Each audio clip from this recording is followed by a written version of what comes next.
I stood by Lin Shen's side as he transformed from a struggling, insecure scholarship student into a sought-after tech mogul. 7 days before our engagement, his childhood sweetheart came to him and said, Shen, my mother is ill, her only wish is to see me get married. Even a few of his oldest friends joined in, trying to persuade him, Brother Shen, Xiao Xiao is like a little sister to all of us. Please, just help her out this once, it's just a ceremony, I'm sure sister-in-law won't mind.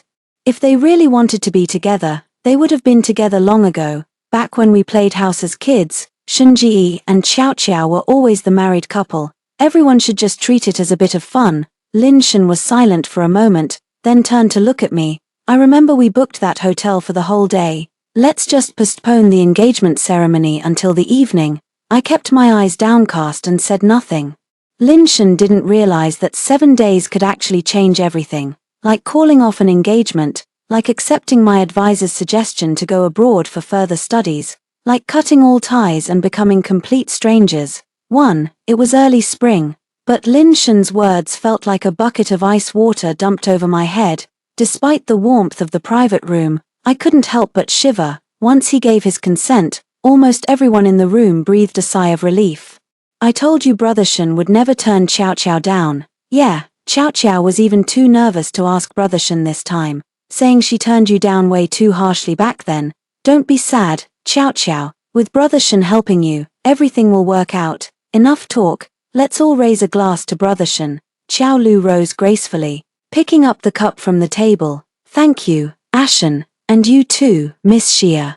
She cast a fleeting glance in my direction before downing the drink in one go. I sat there in a daze, my mind completely blank. The man I'm supposed to get engaged to in a week is marrying someone else first. Seeing that I didn't react, Xiao Lu put her cup down in a huff, a note of irritation in her voice. Miss Xia, I know this must be uncomfortable for you, but it's my mother's dying wish. If you're not willing, just pretend I never came to see Lin Shen. I looked up at her, somewhat confused.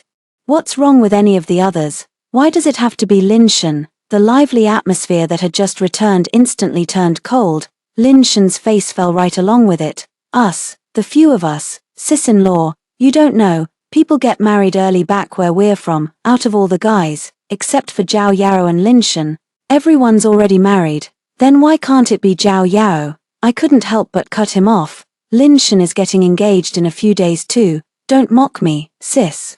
Brother Shen is a real catch. How could I ever compare? Weren't you eager to marry him yourself? Zhao Yao put down his chopsticks, his tone dripping with sarcasm as if I had deliberately insulted him. Enough, Xie Yang. Focus on preparing for the engagement these next few days. Lin Shen slammed his glass down, splashing wine onto my white dress. This dress was the birthday gift he gave me when I turned 24. He bought it with the first real money he ever made. Frowning, he said in a low voice, as for my wedding with Xiao Xiao, she's pressed for time and probably can't book a venue on such short notice.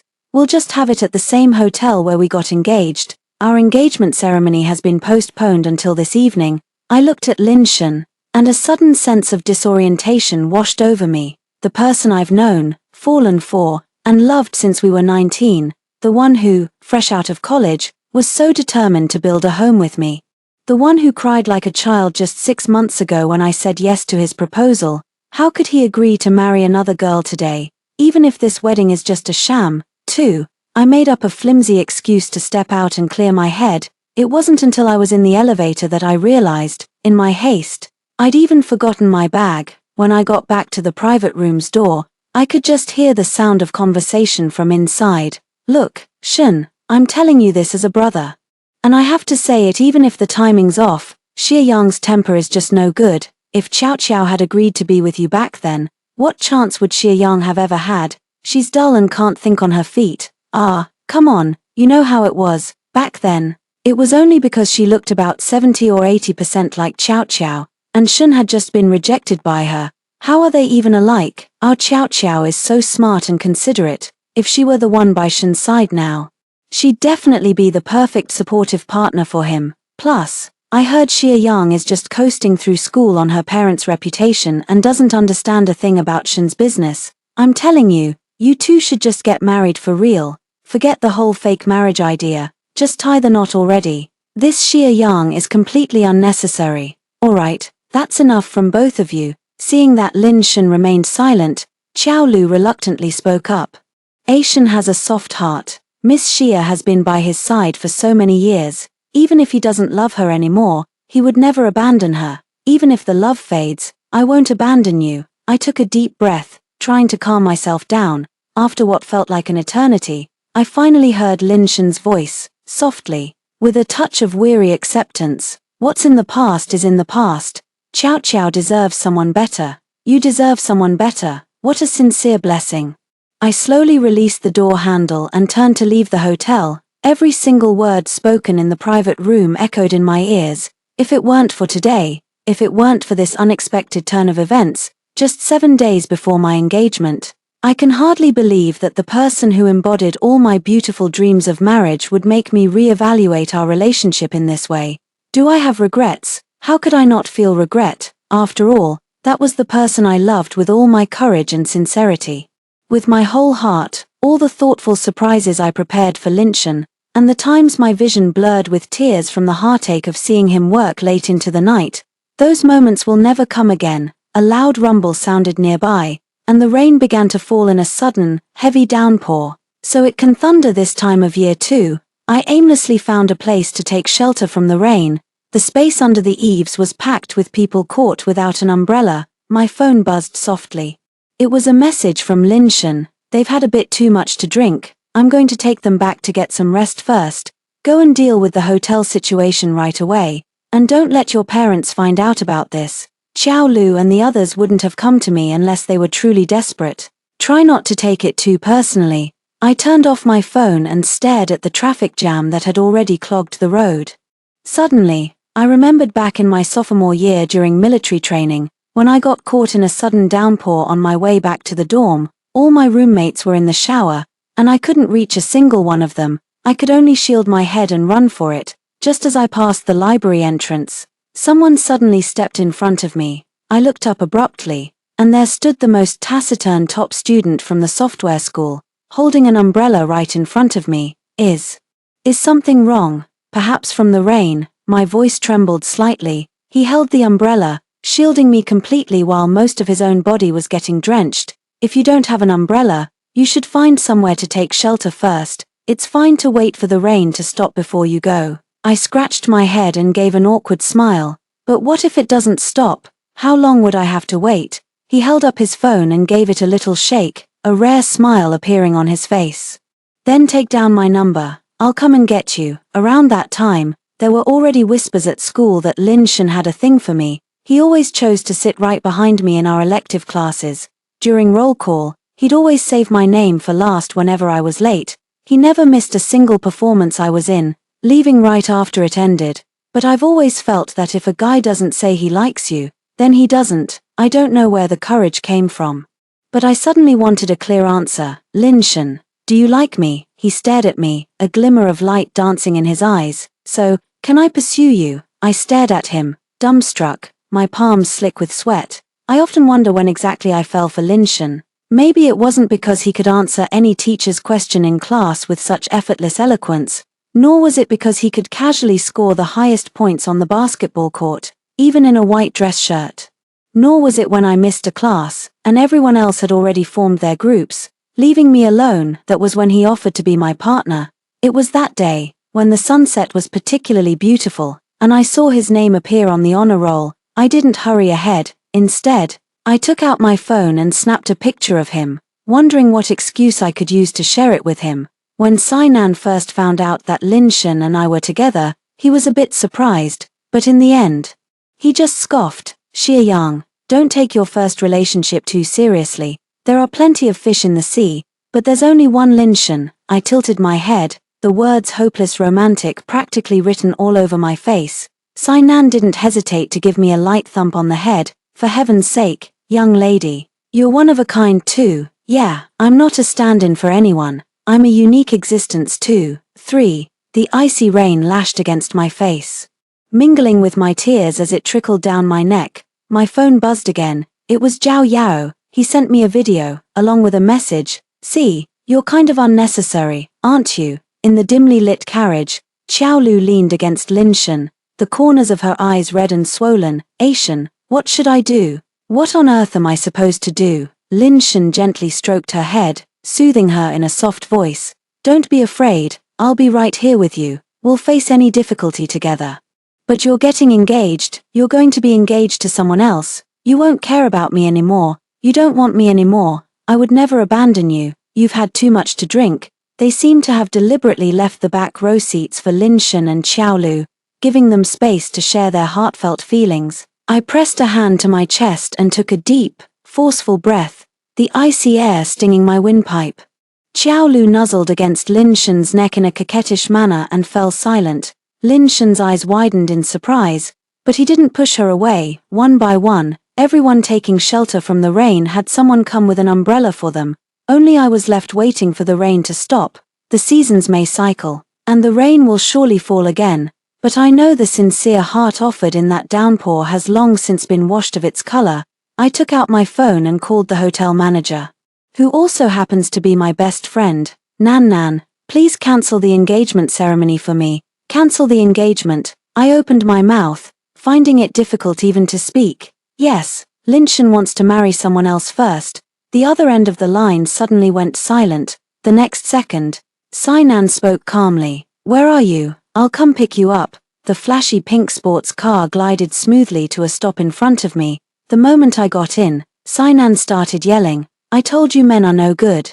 I told you, but you just had to go for it anyway. What's so great about Lin Shen besides his face? Fetching you warm water, buying you barbecue in the middle of the night. Anyone can do those things. It's not exactly a rare talent. You, on the other hand, seem like the rare one. Getting all worked up over such low-effort gestures. If you like handsome guys, I'll take you to find some male models tonight. We'll get 8 or 10 of them obedient, sensible, and they won't cheat on you. What's the big deal? It's just a bit of money. Honey, I've got plenty of that. The corner of my mouth twitched as I said calmly, right, forget about Lin Shen. Have the hotel arrange a wedding for them. Why turn down money that's practically handed to us? As for my engagement ceremony, just cancel it. Sainan glanced at me, looking uneasy. Do your parents know? My dad said your grandfather and uncle are already getting ready to leave. I know, after watching the video Zhao Yaro sent. I called them right away. They're always so level-headed. If you discover you're not a good match before the wedding, just treat it as a celebration in itself. I didn't sleep a wink all night. Lin Shen hasn't reached out to me either. He didn't come home, so of course he wouldn't have noticed I was gone. As for where he spent the whole night, I suppose that's none of my business anymore. I clicked on my advisor's profile picture. The last message was a long, earnest lecture from him, urging me to go abroad for further studies. He said he could recommend me to the best labs in the world for this field, if I was still interested in pursuing research. I replied to him earnestly, all right, I'll do my best not to let you down. My supervisor quickly made the arrangements for me. The professor was an old acquaintance of his. The flight was booked for 6 days later, coinciding with Lin Shen and Xiaolu's wedding day.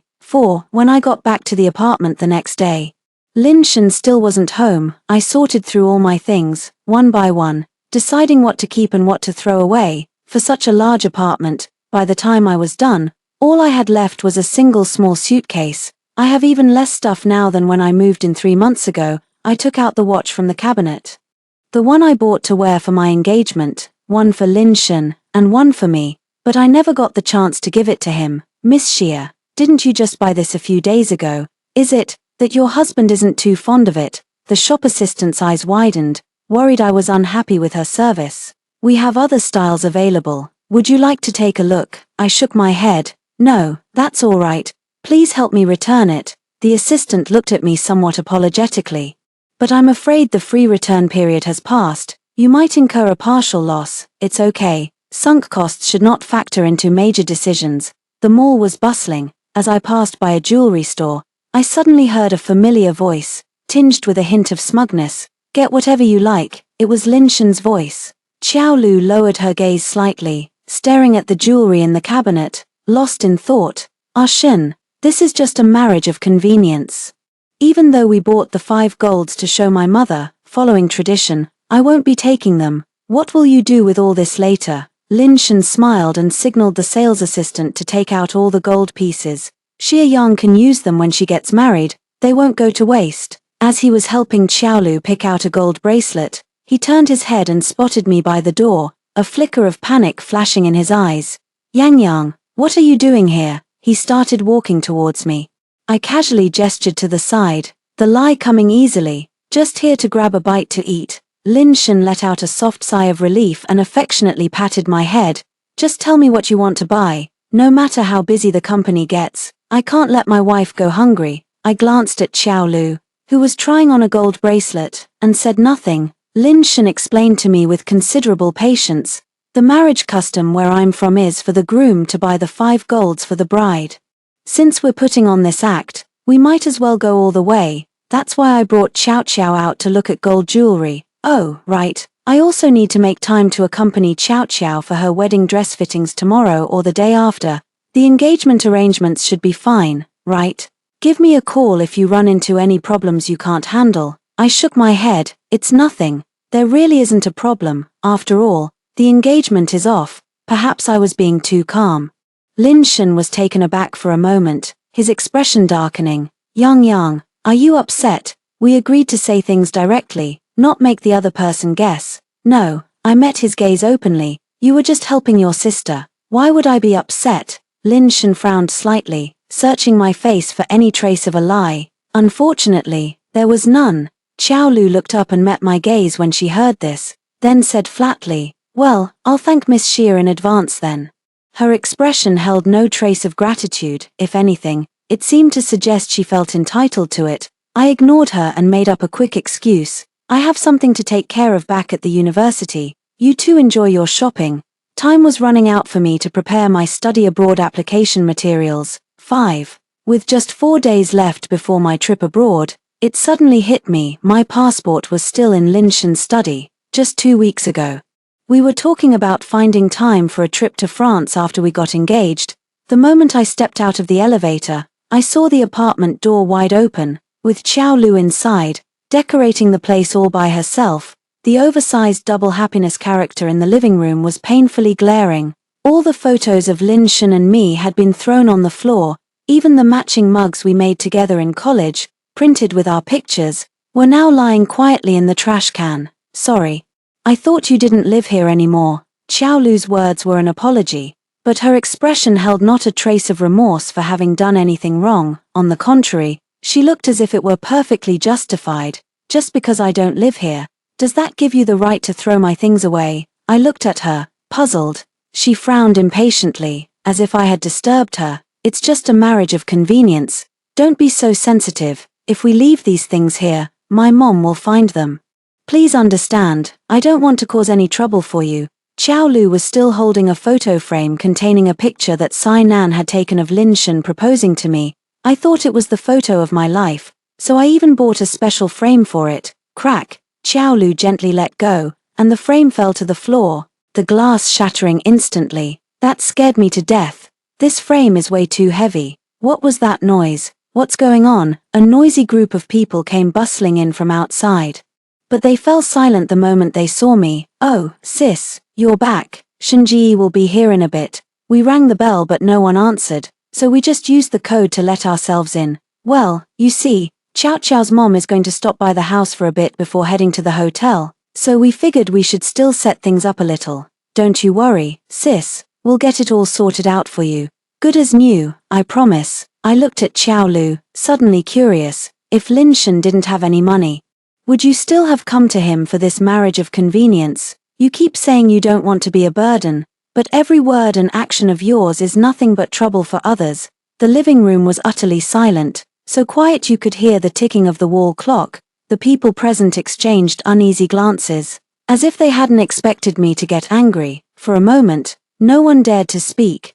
Xiaolu bit her lower lip stubbornly, as if deeply insulted. If it weren't for my mother, do you think I'd just stand here and let you bully me? Tears fell from her eyes, one by one, a sight that was utterly heartbreaking. Sis, what are you doing? We had an agreement. Exactly. Right after Shen and Xiao Xiao get their marriage license and have the ceremony, they'll go straight to file for divorce. I wondered if I had misheard, raising my voice slightly. A marriage license. Yeah, hasn't Shen told you yet? Xiao Xiao has an aunt who works at the Civil Affairs Bureau.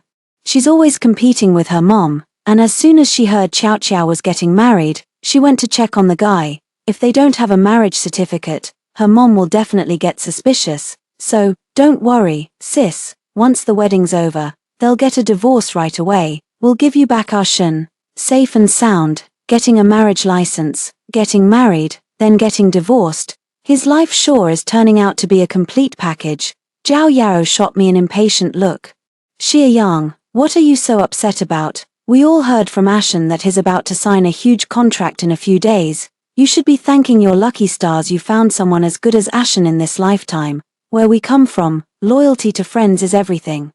There's no way you could ever ask him to abandon Xiao Xiao. You've already gotten such a sweet deal out of this. Don't make things difficult for Ashen now. I couldn't help but scoff. What sweet deal? How have I ever bullied you? Xiaolu, am I not the only real victim in this whole mess? If your idea of loyalty means treating marriage like a joke, that's not how we do things here. Xie Yang, they're my friends. Before I could finish, Lin Shen stood at the door and coldly cut me off. The look in his eyes was utterly disappointed. They're just a few photos. We can always retake them. As for getting the marriage certificate, you know the whole story better than anyone, so there's really no point in dwelling on it. You have to understand, if it weren't for Xiaolu, I cut him off coldly. If it weren't for her, you never would have pursued me in the first place. Is that it? We never would have been together at all, right? It was already April, for heaven's sake. The living room was bathed in warm, golden sunlight, yet a chill ran through my entire body. Hearing Lin Shen speak the truth with his own voice, and hearing it with my own ears, was a cruelty I had never imagined. Xie Yang, I don't want to fight with you. Go back to school and cool off first. I'll come pick you up later. I walked straight to the study and took my passport. Go to hell. 6. The elevator was taking a while, so I stood outside the door a little longer. Maybe we should just forget it. Xiao Lu's voice drifted softly from the living room. A single, cold tear traced its way down her cheek as she whispered, "You have to manage Miss Xia's feelings, and tomorrow you have to come with me to see my mom. It's just too much. Why does my mom have to torture me like this? Why does she insist she can't trust anyone else with it? Only you." Zhao Yao patted Xiao Lu's shoulder cautiously. Auntie watched Shen Ji grow up, so of course she trusts him the most. Don't blame yourself. Lin Shen's voice was soft and low, just like when he usually comforts me. It's okay, Auntie is just worried about you. Anyway, if we can help a little now, that's what matters, as long as Auntie is happy. But what about sister-in-law? Xie Yang doesn't lose her temper often. She's probably just overwhelmed lately, juggling graduation preparations and wedding plans. I'll go talk to her and explain things once we're done here, Lin Shen said with feigned nonchalance, trying to steer their attention away from the recent unpleasantness. Ah, I see, Brother Shen really knows his fiancée best. Yeah, we were worried she might give you a hard time later. Feel sorry for him. I'd say she's head over heels for him. Ha ha ha, the others chimed in agreement. Getting married right after graduation. If it were any other woman, I'd really look down on it. She hasn't achieved any sense of self-worth at all. Xiao Lu's delicate brows furrowed slightly. Her tone laced with a hint of disdain. Some people aspire to be stay-at-home wives. Do you think everyone is like you, dreaming of holding up the sky all by themselves? Xiao Lu lifted her delicate chin like a proud swan. We, the leading ladies, must be independent and self-reliant. The living room was once again filled with laughter and cheerful conversation. The secretary who had been following Lin Shen couldn't help but speak up to remind him, "Mr. Lin, about Miss Xia, what if?"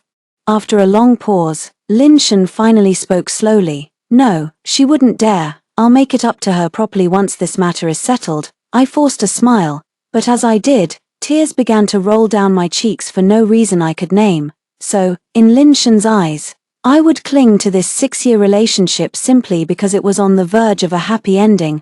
I would stay because the news of our impending engagement was already public knowledge.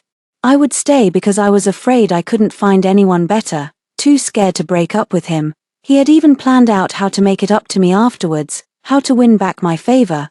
But the one thing he never considered was that I wouldn't be going through with the engagement. A lifetime holds many 6-year chapters. As long as I'm living well myself, I can afford to ignore what others think. As for Lin Shen, if it weren't for the fact that I loved him, I could have married men 100,000 times better than him. 7. After helping Xiao Lu arrange all the wedding details, Lin Shen finally realized I hadn't been home for days. He drove to the school and stood under the tree by the dormitory entrance, silhouetted against the light, his refined, scholarly face still turned quite a few heads. Only when he saw me approaching down the tree-lined path did the stern expression on his face soften into a slight smile.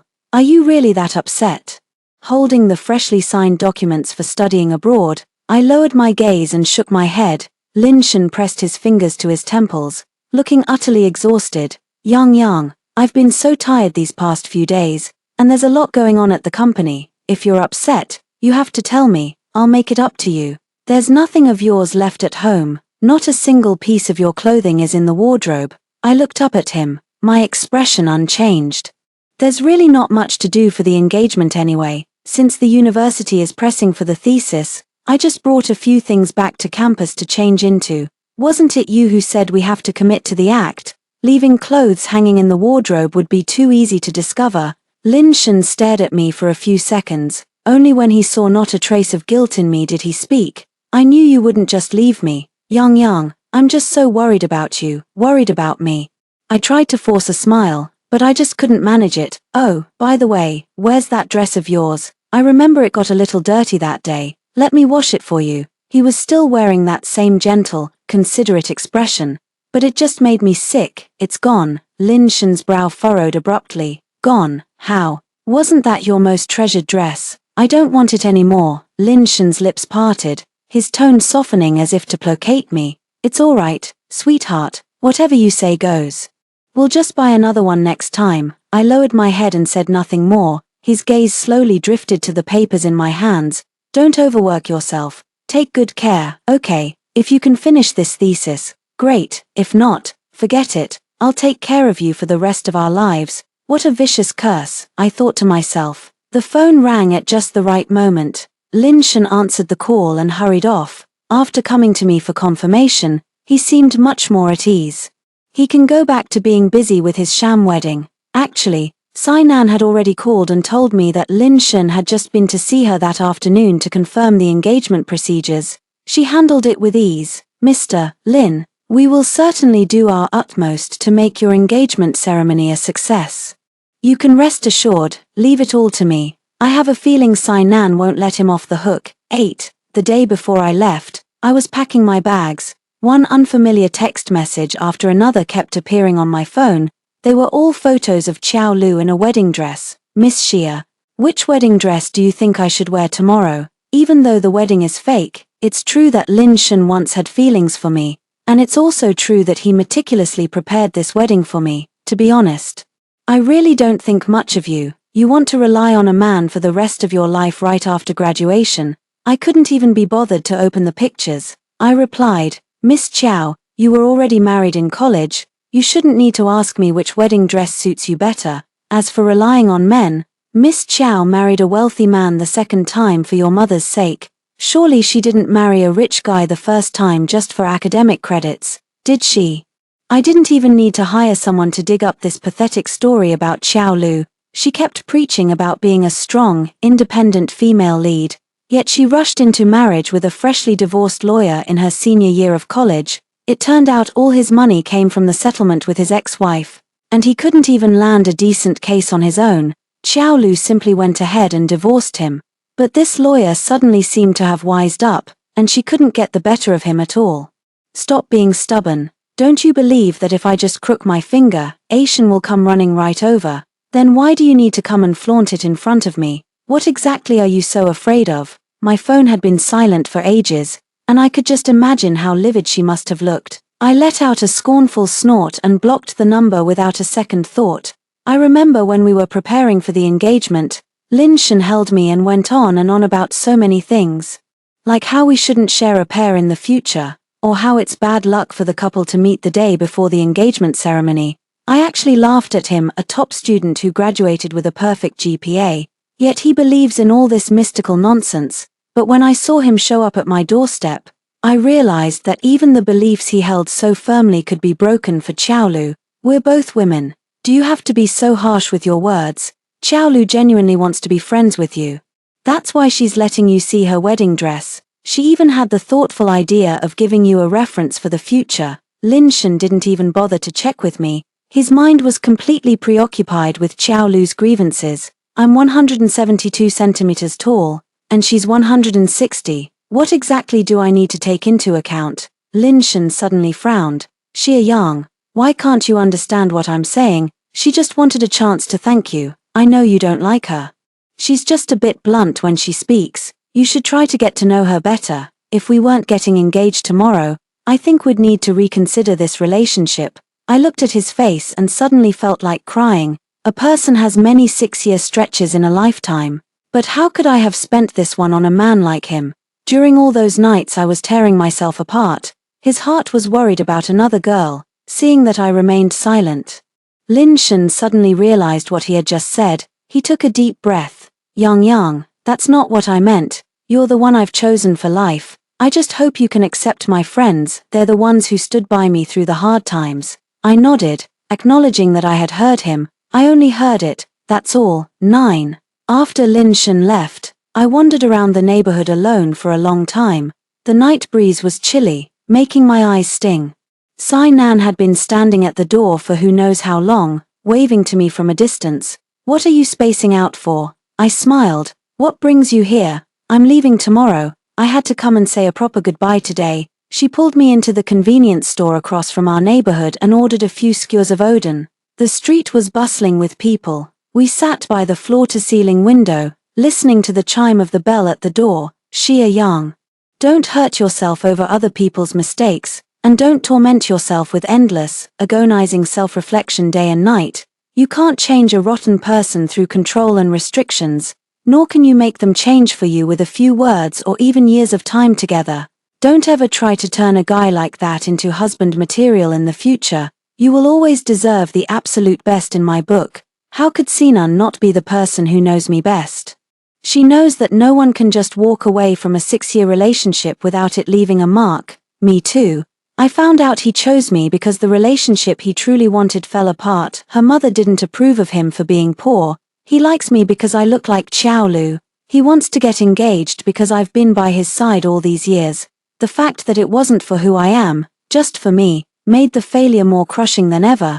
I was on the very brink of spiraling into endless self-doubt. Thankfully, my life has never revolved solely around Lin Shen. That night, I opened the recommendation letter my mentor had written for me for the first time. She's one of my star students, very mature and diligent.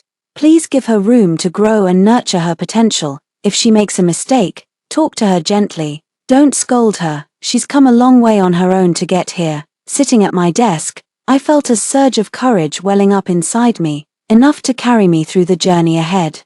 Early the next morning, I boarded a flight to Country M. The journey was long, but I was lucky to have a sweet, lovely girl sitting next to me. We didn't talk a lot, but the conversation was really pleasant. She's a somewhat well-known blogger, studying at a university abroad.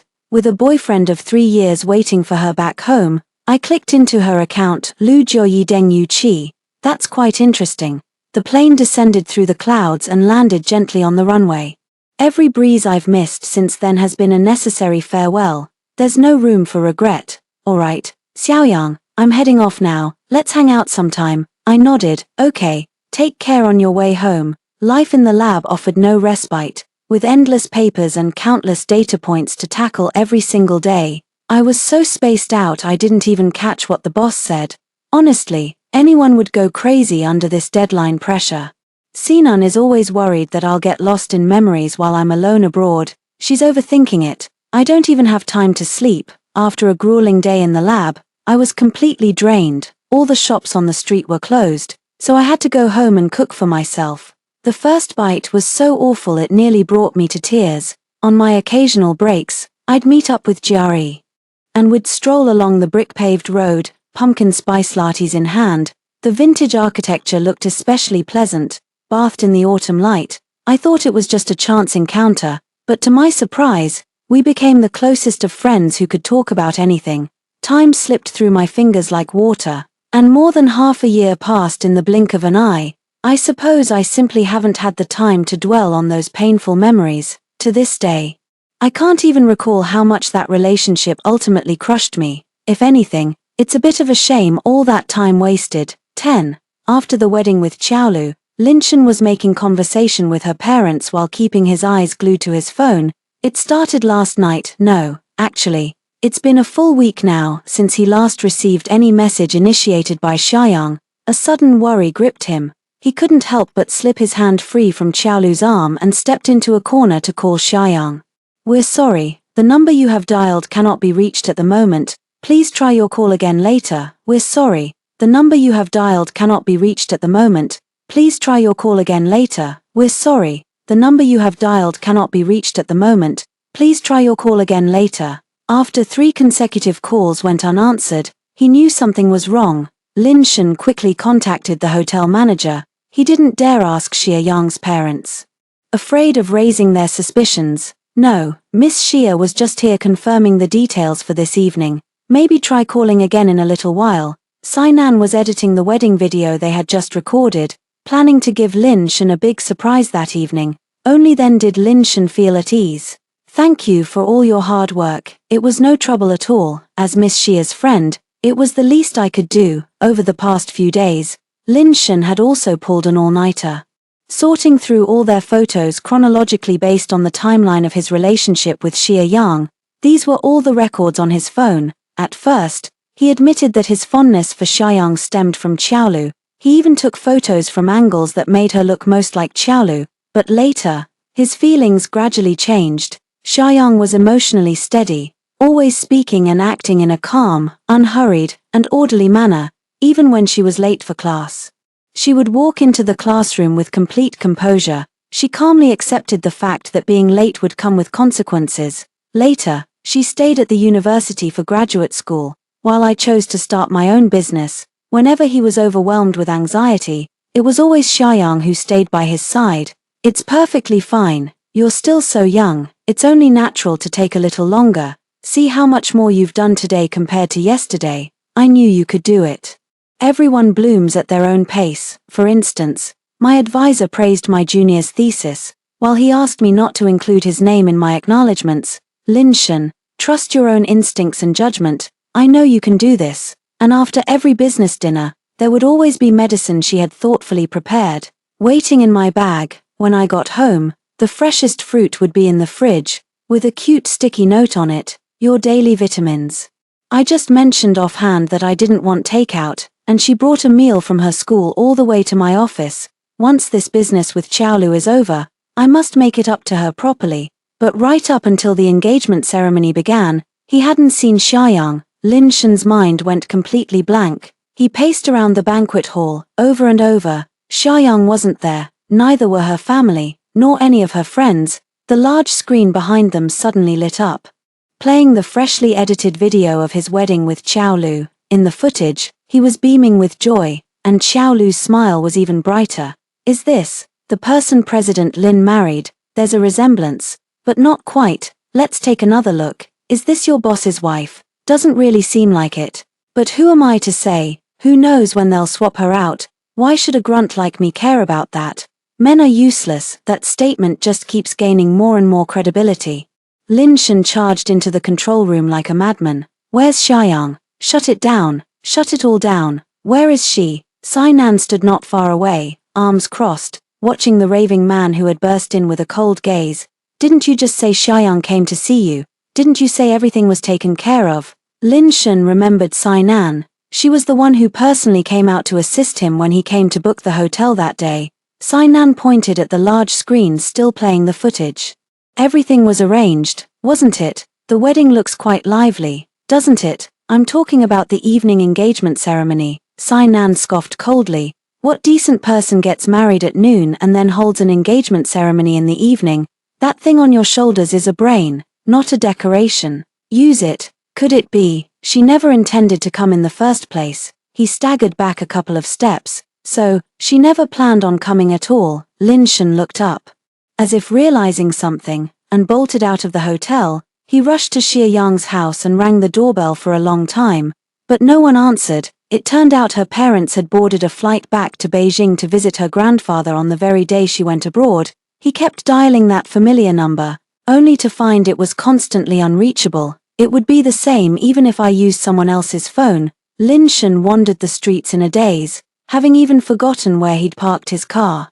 He had a sinking feeling that Xie Yang was gone for good. His phone suddenly vibrated. Without even checking the caller ID, he hastily answered, Yang, Ashen, it's me. It was his business partner. We've run into some issues with that shipment to Jingsha. We agreed to discuss a solution once they arrived. But now they're not coming. They're demanding direct compensation, or they'll sue. What happened? They were originally coming for their granddaughter's engagement party. In good spirits, they were willing to negotiate with us again, but the engagement was called off a few days ago. Not only are they not coming now, but they're also refusing to negotiate. Ashen, with the compensation and penalty fees combined, I'm afraid our cash flow won't be able to handle it. How can they be so capricious, just because their granddaughter isn't getting engaged? Lin Shen had only gotten halfway through his sentence when Xie Yang's words echoed in his mind. My father is from Nansha, and my mother is from Jingsha, but I grew up in Nansha. My grandfather and uncle will both be coming for the engagement. 11. When Lin Shen returned home, the decorative double happiness character was still hanging in the living room, not even taken down yet.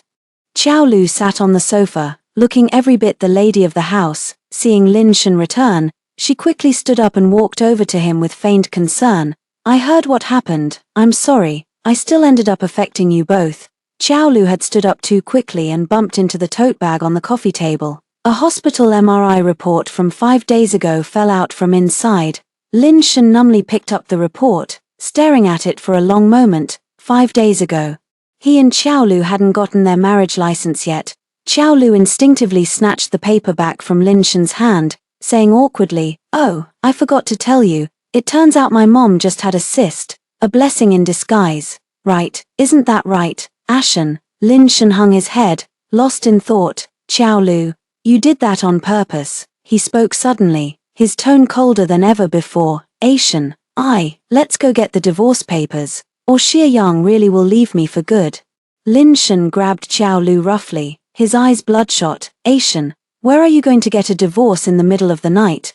The Civil Affairs Bureau isn't even open, and we still have the mandatory cooling-off period. I can't calm down right now. Xiao Lu was so pleased with her bridal makeup today that she rushed to find Lin Shen without even bothering to remove it. Her face was now a mess of tears and sniffles. Ashen, Xie Yang is gone. She's not coming back.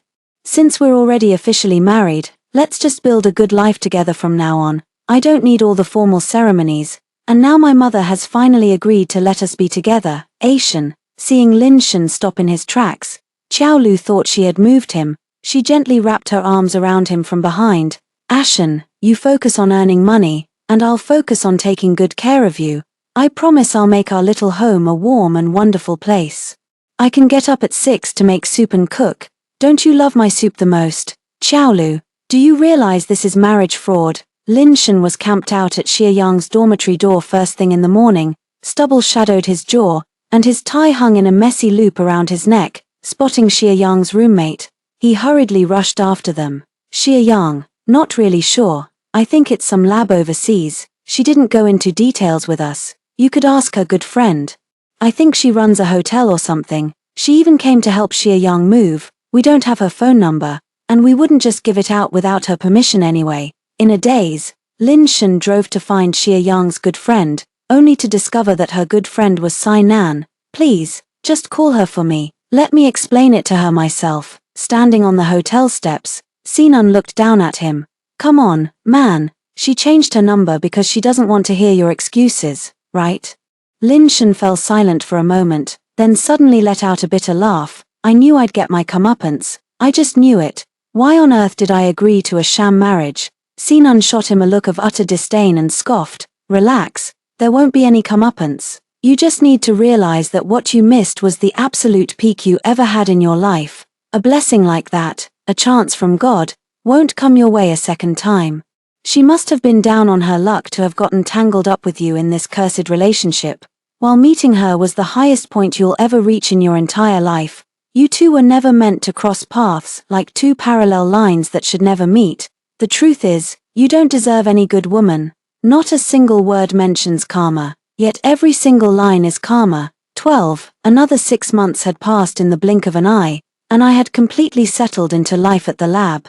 When Sainan mentioned Lin Shun to me again, his company was on the verge of collapse. Even though they were divorced, Xiaolu still hoped to reconcile with him.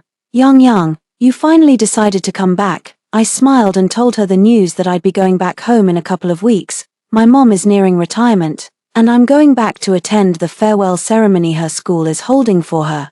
I just never expected to run into Lin Shun right at the school gate. In just a year, he'd lost a lot of weight, and not a trace of his former spirited confidence remained on his face. His voice was hoarse, his eyes bloodshot. I'm sorry, I know I was wrong. Please, just give me another chance. Okay, I admit I got close to you because of Xiaolu at first, but then I really fell for you. This heart. You really took it with you. That evening, Sainan forwarded me a video. I took 2 steps back, met his gaze, and said calmly, it doesn't matter anymore. Whether you realize your mistake or not, whether you like me or not, it has nothing to do with me now. As for a second chance, some lessons you only need to learn once. If there's nothing else, I'll be going. Yang, after all these years we've shared, don't you think it's a shame to throw it all away? I've already admitted I was wrong. Can't you just let bygones be bygones? Hearing that, I smiled calmly. I've long since let those things go. The only one still holding on to them is you. Lin Shun swayed slightly, his face pale as he opened his mouth, but no words came out. Watching Lin Shun's lingering feelings for me and the company's worsening fortunes, Xiaolu steeled her heart and decided to go all in. She interspersed the text with a few childhood photos, bringing their childhood sweetheart romance to life. They had walked the playful country paths together and weathered the awkward breezes of high school. The golden couple in their friends' eyes, but due to the long-distance separation in college, the male lead got entangled with a wealthy but airheaded socialite. She forced the man she loved to get a divorce, destroyed the company he had painstakingly built from the ground up, and then spent a fortune to gild her resume at some overseas lab. They used my photo in the video, but the blurring was so ineffective it might as well not have been there. We beg you, miss, to give us a way out. Please stop using illegal means to suppress us. All we want is to live ordinary lives. At the end, Xiaolu broke down in tears. A 5-year veteran employee has some inside gossip. Apparently, the boss's daughter stuck with the clueless boss from the ground up. Then, in a video, his childhood sweetheart claimed her mom was sick and asked the boss to fulfill her mom's dying wish. The absolute moron of a boss actually held a wedding ceremony with this woman before his own engagement. Can you believe how insane that is? Ha ha ha ha. Talk about life imitating art. So, was her mom actually sick? This has my old company written all over it. Her mom is probably going to outlive that idiot boss. Putting everything else aside, the young miss is paying to get into the most grueling lab. Just listen to yourself. Wow, if even the young miss is working this hard. What right do I have to lie around in the dorm? Someone, carry me to the lab. Does Fumu even know you're building an account like this? Tell me, after watching this video, will it cancel out all the sins I've committed in this lifetime? Xiaolu quickly replied below, but you still have to separate business from personal matters. Relationships are private affairs. How can you let her family use that as an excuse to suppress these small companies? Sis, are you even listening to yourself?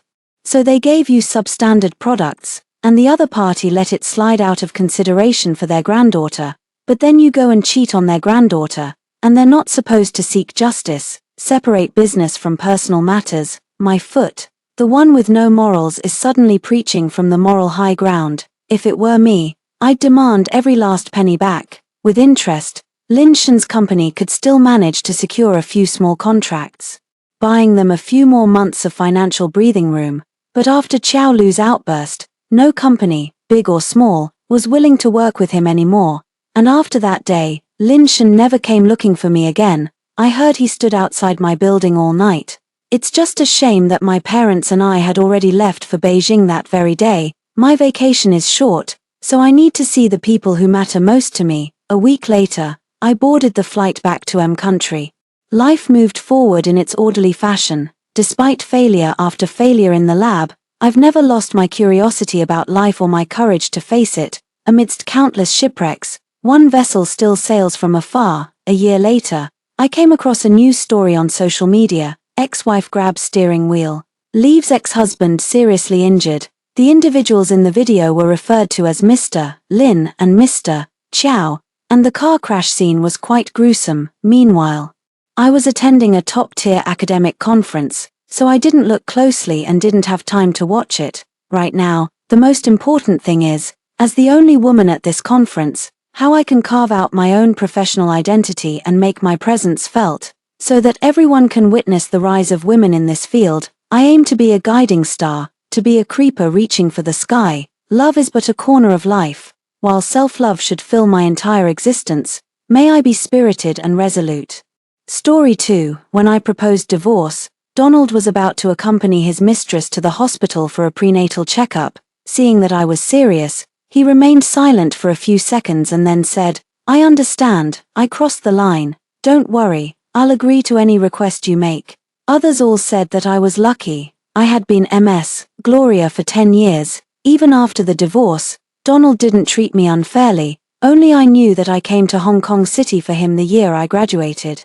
At the cost of almost breaking off relations with my parents, and only I remembered that he had his 3 ribs broken in order to marry me. Of course, all these things no longer mattered. I looked at Donald and smiled, saying, "Well, then I ask you not to appear in front of me again." The rain was especially heavy tonight. The whole world seemed to be enveloped in an endless curtain of rain. The orange typhoon warning light was flashing at Victoria Harbour, lighting up every 15 seconds to remind everyone to make preparations for disaster prevention. At this moment, the nanny, carrying the packed luggage, said in a low voice, "Madam, the wind outside has subsided a bit. Let's go to the villa. The driver is already waiting in the parking lot." I gave a hum and turned to look at the wall clock. It was almost 10:30. Donald still hadn't come back. He had said that I should wait for him when he left during the day. Now it seemed that I probably wouldn't be able to wait for him. An hour later, the black Lincoln stopped at the villa at the foot of the mountain. As soon as I got out of the car, I saw Donald supporting a girl and walking out. Her belly was slightly rounded, she was wearing flat shoes and a loose-fitting dress, and her eyes were red as if she had been crying. I stood in the rain and looked up, meeting Donald's eyes. The nanny was somehow tripped up and didn't have time to get out of the car to hold an umbrella. Big raindrops poured down. In just a few seconds, most of my hair was already wet. Donald frowned slightly and instinctively let go of the girl, reaching out his hand to cover the top of my head. His broad palm still had some residual warmth, but it was soon soaked through by the rain. "A typhoon is coming soon. Where are you going?" I gently waved away his hand, took a few quick steps to the veranda, and frowned as I asked. Donald didn't answer. Instead, he said to the person waiting beside him, "Send Monica to the hospital first." I understood. No wonder he had dragged it out so late today and was going out at this hour. Presumably, she had pestered him all day with the excuse of not feeling well, and now she was insisting on going to the hospital for an examination. Hearing this, the girl tightly clutched Donald's sleeve as if she were about to cry, and said in fluent Cantonese urgently, "Ah Chen, I don't want to go alone, accompany me, please." Donald coaxed her. "Don't be afraid, you go first." I was a bit dazed. Even though I had lived in Hong Kong City for 10 years, my Cantonese wasn't very good. Donald rarely spoke Cantonese to me on weekdays. He always said, "Gloria, you came to Hong Kong City alone for me. This isn't your hometown. There are no people or things you're familiar with. You don't have to learn this for me. I owe you." At this moment, I suddenly realized that what he said I didn't have to learn wasn't only his past, but also his daily life. I exhaled a mouthful of foul air and said to Donald, "I'll go in first. Hurry up, I have something to talk to you about." After saying that, I walked straight in. I knew he would stay. As for how long he would stay, I didn't care. A few minutes later, Donald sat on the sofa. He seemed to be thinking about how to explain to me. In fact, it wasn't necessary. I had known this girl for a long time. She was the youngest daughter of Donald's father's close friend, Monica. She had just returned from Germany a year ago and had fallen for Donald at the first sight of him. The girl in her early 20s, when in love, sacrificed herself like a moth to a flame. In just half a year, She spent 1/3 of her family property as fuel for Donald's career, at that time. I even teased him about an old cow eating young grass and tricking the girl's assets with his looks. Now, looking at it, perhaps this was the curse of love. When someone devoted their feelings wholeheartedly, someone else would be touched. No one could resist it, just like me, who met Donald in a foreign country at the age of 17 and fell in love with him when he reached out to protect me. That's why I abandoned everything and came to Hong Kong City with him at the age of 22. Seeing him frown, I soothed him. You don't have to explain to me. Hearing this, he seemed a bit surprised, and guilt appeared on his face. Gloria, tomorrow I'll arrange for the lawyer to transfer 33.3% of the shares of the subsidiary company to your name. It's not 33.3%, Donald. You committed adultery during the marriage. I want all the shares of the subsidiary company. I took out the prepared divorce agreement from my bag and gently pushed it in front of him, looking at him.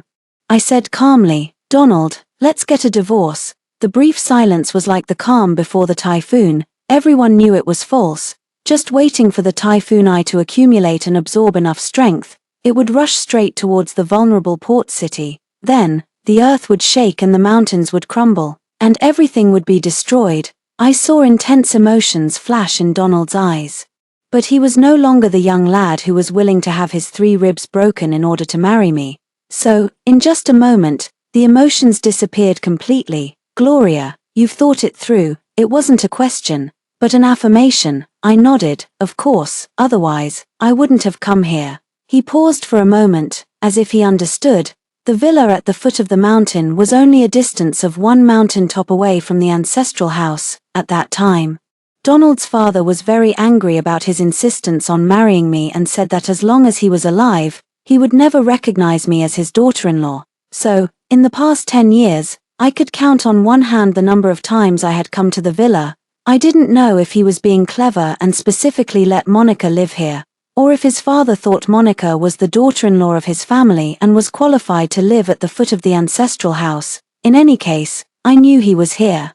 I came here just for the divorce. I understand. I crossed the line. Don't worry, I'll agree to any request you make. As he said this, he reached out and touched his pocket. Clearly, he had touched it, but he didn't take out the Mont Blanc pen that he always carried with him, which I had given him. I didn't expose it and just handed him another one at the right moment. I casually tapped under the agreement and said, I've already signed it. You sign it too, you know me. I don't want what I shouldn't have. I was subtly urging him. He gave a hum, opened the pen cap, paused for a long time, and finally signed his name next to mine. After he signed, I reached out and took it and put it in the folder. A piece of paper so thin that the light could shine through it had actually carried my 10 years. After getting the divorce agreement, I stood up and walked towards the 2nd floor. When I reached the corner, I leaned over and asked him, Is the master bedroom occupied? He shook his head. No. I curved my lips and watched the dim yellow light fall on him. I remembered the first time I came to the villa. At that time, he was afraid that I wouldn't get used to the dampness at the foot of the mountain, so he brought several sets of silk beddings for changing. He refused to let others do it and carefully spread out the mattress and quilt cover layer by layer in the master bedroom. All of it was his sincere heart. It was a pity that we only stayed for one night, because the next day he took me to the ancestral house. When Donald's father saw me, he was so angry that he almost fainted. He pointed at Donald's nose and cursed, Who couldn't you marry? You had to marry her. I think you're deliberately stabbing me in the back. Seeing that Donald refused to back down, his father reached out and grabbed the expensive ivory snuff bottle on the mahogany table and smashed it hard on Donald's head. Then he picked up the thick solid golden Nanmu walking stick and directly hit Donald on the back. The dull sound lasted for a long time until his father was tired, gasping for breath, and angrily shouted at us, Get out, get out. Only then did Donald grit his teeth and stand up, his face deathly pale and almost unable to stand. He took my hand and slowly walked out. When we went to the hospital, we found out that he had his 3 ribs broken. Even though he was in so much pain that he almost fainted, in front of his father, he never let go of my hand. Until the end, he was still saying word by word, I don't care whose daughter Gloria is. In this life, I will only marry her. But in just 10 years, his father was still alive, and our relationship ended. It was actually a good thing. It was better than us not being able to continue even after his father died. That night, Donald only stayed for half an hour and then left.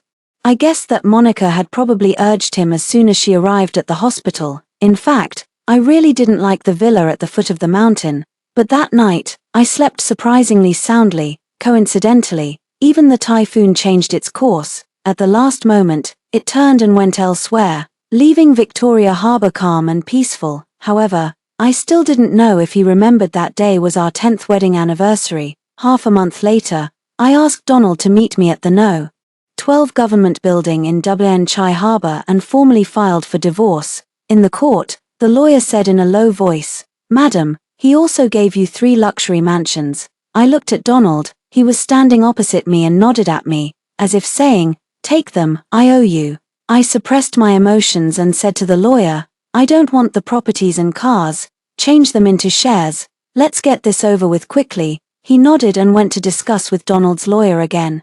Taking this opportunity, Donald walked up to me and seemed to promise, "Don't worry, you'll receive the annual dividends." I smiled. I know, I want the shares just because I thought of a very interesting way to play during this 1 year. When he saw me smile, he actually seemed to relax a bit and said the same words as that night.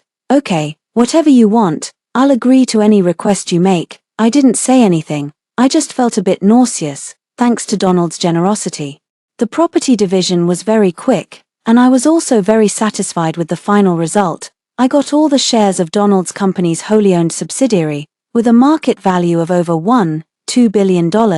I also got 45% of the shares of the 3 technology companies invested by Donald's company, with a market value of about $700 million, adding the several new companies that Donald had personally selected in recent years. All in all, I took away property worth more than $3 billion from him. It wasn't a lot, but it wasn't a little either. When all the matters were settled, I finally got that certificate. I felt completely relaxed. I walked quickly along the corridor and headed outside. "Gloria, Gloria." Donald chased after me a few steps, his voice getting louder and louder. I stopped impatiently and suddenly turned around to look at him. I frowned and said, "Donald, stop calling me, it's disgusting." He was stunned for a second and finally realized that my good attitude in the past half-month was waiting for the day of the real divorce. He was silent for a long time and finally said, "I just wanted to say that you can rest assured, I'll agree to any other requests you have in the future." I smiled. A beam of light fell down along the Roman column behind Donald, pointing straight at him. It was as if fate was playing a trick on me, asking me, "Gloria, don't you really want to consider it again?" There's still a ray of light in him. I didn't hesitate and nodded, saying, "Okay, Donald, then my request is that you are never allowed to appear in front of me again in the future." For a moment, I saw some cracks appear on his face. He looked as if he had been punched in the face, and his face was deathly pale, and I turned around easily and raised my foot to walk outside. At this moment, the sun was at its highest point, making Queen's Road shine with golden light. Compared with that beam of light, there was a vast expanse of sunshine here. The news of my divorce from Donald spread quickly. I didn't have to think to know who had done it. Monica had been pestering him for a year. Finally, she managed to get pregnant, and then I took the initiative to divorce. If she didn't spread this news to the moon, it would mean she was useless. However, I didn't expect that she was even more stupid than I thought. As soon as I came out, there was a circle of media surrounding the door. They were pointing their cameras and microphones at me, chattering like sparrows in a frying pan. "Miss Gloria, is it true that you divorced Donald? Is it because you didn't have a child in these 10 years? Miss Gloria, according to the rumors, because you couldn't have a child, Donald's father has never recognized your identity, right? Will your divorce affect the future development of Donald's company? Were you kicked out? Ms. Gloria, tell us about it. Ms. Gloria, Ms. Gloria." I was too lazy to respond. Just as I was about to ask the bodyguards to stop these people, I saw Monica walking towards me with her belly. Her voice had a unique tone, and she quickly attracted the attention of the reporters. "Ah, you guys are so mean. She's already in so much pain because she can't have a child. Now she's divorced and is like a homeless dog, and you're still asking all these questions." Those reporters, being so shrewd, immediately turned their attention and said, "Monica, Is the baby in your belly Donald's little grandson of the company? Monica, did Donald divorce Emma's? Gloria, for you and the baby in your belly. Monica, when will you and Donald have your wedding? Monica smiled brightly and waved her hand, saying, soon, soon, whether it's a boy or a girl. It's Chen's first child. Seeing that my expression didn't change, Monica raised her eyebrows, walked closer to me, and said in a low voice, stop pretending. If you want to cry, just cry. You can't blame others. Who asked you to be unable to have a child and unable to keep your man? I didn't say anything. I looked at her and raised my hand to slap her. After a crisp slap, Monica's left face turned red. She looked at me furiously and said, how dare you hit me? I smiled and said, why don't I dare? The baby in your belly is 3 months old, and I just divorced Donald a few days ago. This is ironclad evidence of his infidelity during the marriage. If you say one more word, I'll make sure your child is born with the label of an illegitimate child. I slowly spoke in her tone. After I finished speaking, she gritted her teeth and glared at me, with deep hatred in her eyes. I didn't understand. I had already divorced Donald, and she would soon get what she wanted. Why did she hate me? Soon, Donald's car stopped by the roadside. He pushed open the car door and walked straight over. The reporters tried to swarm around him again, but were dispersed to the side by the bodyguards. He looked at me, and his eyes darkened. He had lost a lot of weight in just a few days. His custom-made suit actually looked a bit empty on him. When Monica saw him, she immediately looked aggrieved and rushed over to grab his arm, but he pushed her away directly. He walked over quickly and asked me, are you okay? I raised my eyebrows. What was going on? But I still said politely, I'm fine, I'm leaving now. After saying that, I prepared to walk in the other direction. Monica got angry immediately and said, Donald, I'm still pregnant with your child. You're asking her if she's okay. She leaned in with the face that I had slapped and said pitifully, look, she even hit me. How dare she hit me? Donald frowned and said, looking down. Gloria has always had a gentle personality. What did you say or do to provoke her? Can't you be more sensible? Monica was scolded by him and stood there stunned, and he raised his foot and chased after me. I didn't give a definite answer and asked, is there anything else? He paused and said, are you leaving Hong Kong City? This morning, I brought a group of accountants from Jingju to take care of several companies. He should have guessed that I was going to leave. I gave a hum. He asked again, when will you come back? Before I could speak, Monica let out a scream. Apparently, she was so angry with Donald's words that she was stunned and only reacted now. I smiled, and my eyes flashed as I said, on the day Monica gives birth, I'll come to give a gift, Donald, at that time. How about I give you a big gift? He lowered his head and remained silent, his emotions not right. Over these years, I had hardly seen him look so gloomy. This reminded me of our first meeting. At that time, I had just arrived in Los Angeles and wasn't familiar with the place at all. I was often laughed at as a bumpkin. They stuck chewing gum in my hair and smeared thick glue on my chair. It was a kind of bullying that was neither too big nor too small, and the teacher didn't care, until one day, several boys laughed and said they would take me to a fun place. They dragged me along, and at the last second, Donald stood in front of me. He looked up at those people and said coldly, fuck off. In the end, there was naturally a fight. He got injured, and his eyes were still gloomy. Looking at me, he said, from now on, you follow me. I carefully applied medicine to him and nodded when I heard that. In just an instant, I was struck. After that day, I became his follower. I also learned that he had been left alone abroad at the age of 15. The 2 years abroad had given him a severe case of depression. At this moment, I felt a bit familiar. It seemed that he was having another episode. But I didn't want to care anymore. After all, we were already divorced. I just pretended not to notice. A few seconds later, he looked at me and said, okay, then you must come. A few days later, I returned to Jingju. The moment I landed at the airport, I actually felt a bit nervous about going back to my hometown. I remembered that at the age of 22, I graduated from UCLA and followed Donald to Hong Kong City. My parents didn't have much of a reaction at first, just complaining that a grown daughter would leave home, but not long after, when my parents learned about Donald's identity, they almost desperately ordered me to return to Jingju immediately. At that time, my father was as angry as Donald's father and was almost driven to death by anger. He just told me to come back and not regret it after really killing him with anger.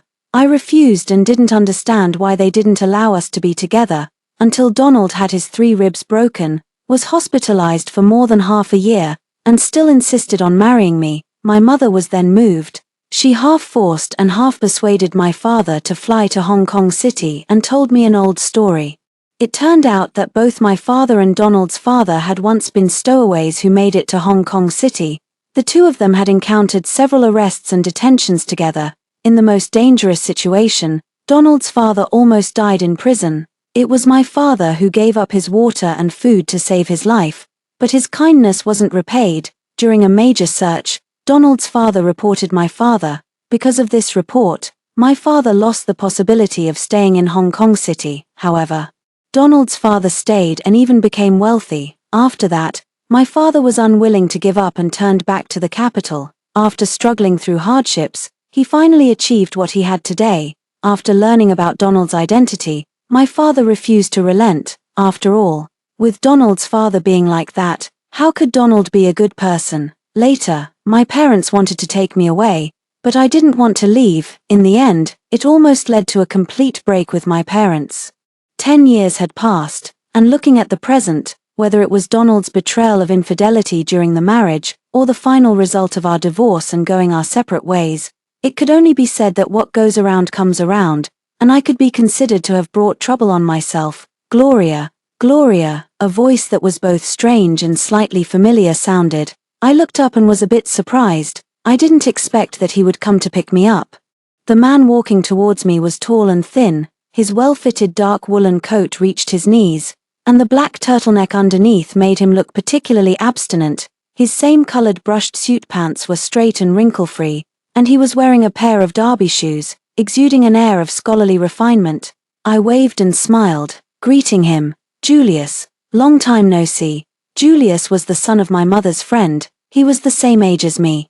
He had been a top student since birth and had never gotten second place. He came from a family of scholars for 3 generations, with a good background. It was said that he was currently teaching at Peking University, mainly teaching psychology. He was happy to see me. He reached out to take my suitcase and then handed me the hand warmer that was already warm in his pocket, saying, "It's very cold, right? It's only the beginning of December, and it has already snowed once in Jingju." Compared to Hong Kong City, Jingju was indeed much colder. I nodded. Where are my parents? In the past 2 years, as my parents and I got older, our relationship had improved a lot compared to earlier years. However, after all, I had broken my parents' hearts in the past. If they didn't come to pick me up, I understood. They're all outside, it's too cold, so I didn't let them get out of the car. You'll be able to see them soon. Julius's voice was very pleasant. His standard Beijing accent had a bit of the straightforwardness of northerners. I missed this accent more than the Cantonese that often had twists and turns. A few minutes later, I got into the car. I saw my parents sitting side by side in the back seat. My heart skipped a few beats. In just a second, my nose felt sour, and I wanted to cry. Before I could speak, my mother leaned over first. After staring at me for a few moments, her eyes turned red. "Gloria, you've lost weight during this period. Haven't you been eating properly?" After not seeing each other for a long time, the first thing she said was that I had lost weight. I pursed my lips and called out, "Mom." All the grievances and the disappointment that had been accumulated for I didn't know how long poured out the moment I saw my mother. 5 years of passionate love and 10 years of marriage had wasted half of my life. How could I not hate? But in Hong Kong City, I didn't have a haven. I could only hold up a small piece of sky for myself. Fortunately, this was Jingju, and I still had my parents. My mother responded and wiped away a tear. My mother and I looked at each other with tearful eyes in someone else's car. "Okay, what are you crying for? It's not a big deal. You'll make Xiao Jiao laugh." A few seconds later, my father coughed softly. Although his voice was a bit unnatural, it was still full of energy. Julius raised his eyebrows and smiled, saying, "Uncle you. I didn't bring my ears out today. I can't hear anything." With this sentence, the sad atmosphere just now was somewhat dispelled. I looked at my father, opened my mouth. "Dad." My father gave a hum and looked at me deeply. "It's good that you're back. Just come back." In the evening, my parents and I returned to Wangjing. Julius had classes tomorrow, so he drove back. This house was the one I lived in before going abroad. Now my parents had already bought a bigger and more luxurious house in a better location. However, since I was back, I still wanted to live here. After taking a shower, I snuggled up next to my mother and said, "Mom, can I sleep with you tonight?" My father snorted, "As soon as you come back, you take over your mother." "It's really," I smiled and joked, rebelling against the heavens. My father was taken aback by my words but also laughed. My mother couldn't bear to refuse me and nodded, saying, "Okay, we mother and daughter can talk. Let your father sleep in the second bedroom." I smiled softly, feeling truly happy. After my mother and I turned off the lights and lay down, she still couldn't help it and asked me in a low voice, "You and just got divorced?" As if she was afraid that mentioning the name would make me sad, my mother spoke vaguely. I gave a hum, "Divorced, and I got a lot of money from him." My mother pinched me. "You child, husband and wife are originally one. What's his is yours. Moreover, he's really out of line. He should have been made to leave the marriage with nothing. Those from his family are completely rotten to the core." Listening to my mother's almost indignant scolding, I smiled and said, "Yeah, Mom, you and Dad are really good at judging people. I was just blind. I regret wasting so much time. If only I had, if I had left with my parents, would the result have been different?" As soon as the words fell, my mother fell silent. It took a long time for her to say, "Everyone has been blinded by love at some point. It's not a waste. There are no wasted steps in life. Every step counts. It's precisely because of these more than 10 years that you are who you are now." I shed a tear in the dark. My mother didn't blame me, but I felt that I was really stupid. I was so certain that Donald would always only love me. A few seconds later, my mother got up and clicked her tongue, saying, "I think Julius is a good one.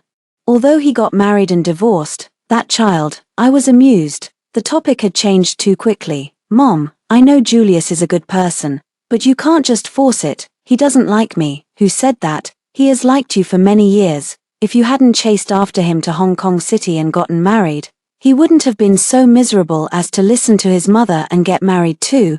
He divorced in half a year and hasn't remarried yet." I paused, in my mind. I recalled that during the years I had known Julius, he did like to follow me around. At the age of 15, I rode a motorcycle out of the alley and couldn't brake in time, crashing into a bridge pier head-on. My knee hit the ground, bleeding. Without thinking, Julius threw away his bike and rushed over to pick me up. The man who was usually as calm as a log was now running around like a headless chicken. He mumbled, don't be afraid, let's go to the hospital." "Where's the hospital?" "The hospital." I wanted to laugh a bit. When I came to my senses, I saw my mother staring at me. I turned around and said, "There's nothing like that, don't worry about it, I'm not planning to get married again, let's go to sleep." My mother gave an "oh," and before going to sleep, she still told me to think about it again. It had been a week of rainy weather. Even though the typhoon didn't pass through, it still had an impact. In a private hospital in the center of Hong Kong City, Monica's voice was sharp and piercing. "I don't care, find him immediately. I want to see Donald. He can't treat me like this." Donald rubbed his forehead. He just felt that since Gloria left, he had been getting more and more tired. "Don't make a noise, I'm here." He spoke at the door of the ward. As soon as Monica saw him, tears streamed down her face. She held her belly and got out of bed, not even bothering to put on her shoes. "Ah Chen, I know I was wrong. I shouldn't have made everyone know that you and Gloria got divorced. I didn't know it would affect Donald's company." That day, Monica made a scene at the entrance of Donald's company. It spread quickly, and soon the stock of Donald's company's headquarters kept falling. Donald knew in his heart that this matter wasn't entirely due to the media's hype. It was Gloria who took action. After she returned to Jingju, she sold all her shares to Guangting. Guangting was her father's enterprise, and its influence was even more astonishing than he had imagined. In just a week, Gloria used Guangting to force Donald's company into a corner.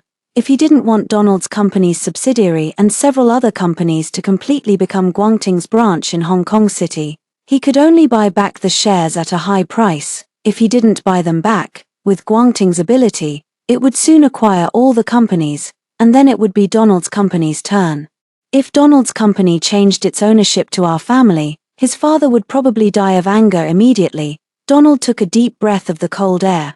So the interesting way she mentioned was to make him, and Donald's company, sacrifice themselves like Monica had done in the past year, burning their assets as fuel for Guangting. What a steady, accurate, and ruthless move. Then, he shook his head, thinking that it was indeed like her. He still remembered that she was only 17 years old that year. After getting familiar with the environment following him, she started to dominate the situation. In a competition, she single-handedly withstood the pressure from 14 teams and several mentors who looked down on the Chinese, using the last $500 they had as startup capital. In just half a month, she successively took over the entire assets of 4 teams. Then, together with him, they repelled the remaining 10 teams. Starting from $500, it grew to $5,000, and then to a full $79,624. In just 3 months, they won, and they won completely. Later, she donated all the assets she had earned back to the country. Just thinking of this, he couldn't help but want to laugh. In those years, in that foreign land where there were only the two of them, his Gloria was by his side no matter when. She was like a little sun, melting away all the malice. When she heard his argument with his father, she would hug him to comfort him, after learning that he had been alone abroad, once being ostracized, despised, bullied, and isolated. When he had suffered from unwarranted insults and scolding, she would shed tears of heartache, and those past experiences that almost drove him to the brink of collapse were all resolved one by one after she came. Even when he hurt himself during a bout of depression, she would rush up, hug him, and keep saying, "I will always be with you." It was Gloria who brought him back to life. Ah Chen. The violent shaking brought him back to his senses. Monica pouted unhappily and said, "What were you thinking about? Did you hear what I said? My dad asked when we're going to get married." Donald pushed Monica's hand away. Get married? He would only have one wife in his life. A few seconds later, it was as if he had figured something out. Everything he had originally belonged to Gloria. If she wanted it, he would be more than willing to kneel down and offer it to her, since she wanted to play now. Then what was wrong with playing the beacon fires to amuse the Lord's trick for her? Alright, I still have things to do, stop making a fuss. After saying that, Donald turned around and left, leaving Monica shouting hoarsely behind. In the speeding car, Donald frowned tightly, looking at the video. Gloria's parents were looking at her with smiles in their eyes, and beside her sat a tall and straight man. He had seen this man in Gloria's photo album from her childhood.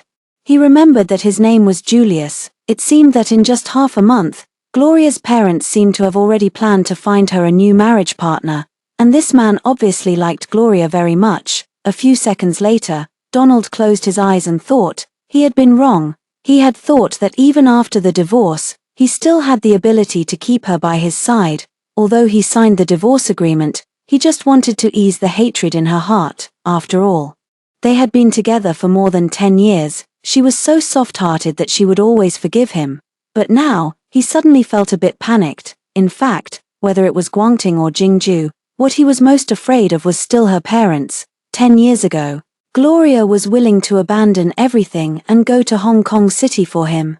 But now that she had returned to Jingju, it was probably impossible to let her go south alone again. When he opened his eyes again, determination flashed in Donald's eyes. He took out his phone and made a call. Release the shares of Donald's company. Book me the earliest flight ticket to Jingju. The sooner, the better. Sister Wei, good morning. There's a good piece of news and an even better piece of news. Which one do you want to hear first? During this period, I had joined Guangting, and no one could say no to me. The person talking to me now was the secretary my father had found for me. She was 25 years old, with a bachelor's and master's degree from Peking University. She was recruited into Guangting right after graduation. It was a bit of a waste of her talent to have her be my secretary. I smiled and said, "Hear the good news first." Her eyes blinked. "Mr. Julius sent flowers again this morning. He said he just happened to pass by, but I don't think so. The style of the flower bouquet is like the ones wrapped by that old store in the west of the city. TSK. It's dozens of kilometers back and forth. Only then did I see a bunch of flowers placed on the large office desk. They were pink with a hint of tender white. Not many, just 11. Symbolizing faith and waiting. I raised my eyebrows and asked calmly, "Then what's the even better news?" The secretary became more serious and quickened her speech speed. This morning, news came from Hong Kong City that Donald's company has released shares. It's just the right amount for us to acquire all of them. Seeing that I didn't say anything, she restrained some of her smile. She asked carefully, "Do you want to acquire them?" After all, I had been married to Donald for 10 years. So it was normal for the secretary not to be sure of my thoughts. I looked up and raised my eyebrows. Why not? Who would turn down making money? The secretary nodded. I understand. I tilted my chin. Go ahead. After she turned around, I took out my phone and sent a message to Julius. Thank you for the flowers. Would you do me the honor of letting me treat you to dinner tonight? Almost immediately, there were 2 beeps, and the reply came from the other side. It's my pleasure. Julius arrived first in the evening. He reserved an inner private room and was pouring tea. Sorry, there was a bit of traffic on the way. I put down my bag and sat in the seat to his right. Although it was a private room for 2 people, it was spacious enough for 5 or 6 people to sit. I deliberately chose the seat next to him. Julius's hands paused slightly, and he looked up at me. I had specifically gone back to change my clothes and put on makeup. I had changed the lake blue silk shirt and black suit pants I wore during the day into a form-fitting round-neck dress with a side slit. Knowing that he liked woody fragrances, I also specifically changed my perfume. Julius put down the shisha teapot in his hand and smiled, asking, "Are there other guests?" I raised my eyebrows. Can't a woman dress up for someone she likes? Even though I didn't have too many emotions towards him, I still had to admit, he was really smart, and it was simple and easy to get along with smart people. Especially since he liked me, so he was even more considerate. Seeing that I didn't admit it, he didn't ask any further. He just told the waiter that they could serve the dishes. We chatted briefly. We talked from the north to the south, from domestic matters to foreign affairs. Suddenly, someone pushed the door open and entered. The voice carried a bit of weariness, as if coming from afar. "Sorry, all the private rooms are full. I wonder if it's convenient to share a table." I don't know where Donald learned to follow local customs. He even knew about sharing a table. I didn't even look up. "It's not convenient. Get out." He smiled and walked over to sit next to me. He glanced at the hem of my dress, and his face darkened a bit. "A guest is a guest. Gloria, I've been on a plane for several hours. I'm really tired," he said in a low voice, and his cheeky attitude was exactly the same as in the old days. "Sorry, I wonder if Mr. Julius minds." Donald seemed to have just seen Julius. He asked with a forced smile. Julius looked at me and smiled, saying, "I don't mind, however. We've already finished eating. If Mr. Liu is hungry, you can order a few more dishes at this table. These are just leftovers after all, and it's easy to have indigestion if you eat them." I raised my eyebrows. Julius was more aggressive than I had imagined. After saying that, he stood up and reached out his hand to me. I didn't hesitate to take his hand and stood up with his help. The 2 of us were snuggled up, and the distance between us had long exceeded the safe limit for friends. In an instant, Donald's face darkened, and he reached out to stop us, saying, "Gloria, come home with me." I couldn't help but laugh and asked back, "Home? Which home? This is my home. Do you want me to go back to Hong Kong City with you? That's your home, not mine." Hearing my words, his back straightened instantly, his face turned pale, and he even seemed to have trouble catching his breath. After a few seconds, he said, "I'm sorry for you. What do you want?" "Donald's company. As long as you come home with me, I'm willing." "Donald, I find that you have a short memory for important things." I interrupted him. "You seem to have forgotten that we're already divorced. I won't go back, and I won't accept any of your attempts to please me." He pursed his lips. Seeing my determination, most of the color drained from his face. It was as if he had been severely injured. I frowned slightly, and suddenly remembered the robbery we encountered in Los Angeles. I still remembered that it happened in the 2nd year I was in Los Angeles. Those people were very fierce, as if they had come prepared. They blocked several Asians and asked us to give them money, take off our clothes, and hand over all our valuable items. Donald protected me with his body and stared at them fiercely. He whispered in my ear, "Stay close to me." I nodded repeatedly, afraid that if I wasn't careful, both he and I would lose our lives there. A few minutes later, he found the right opportunity to fight with one of them, who knew that the man had a firearm.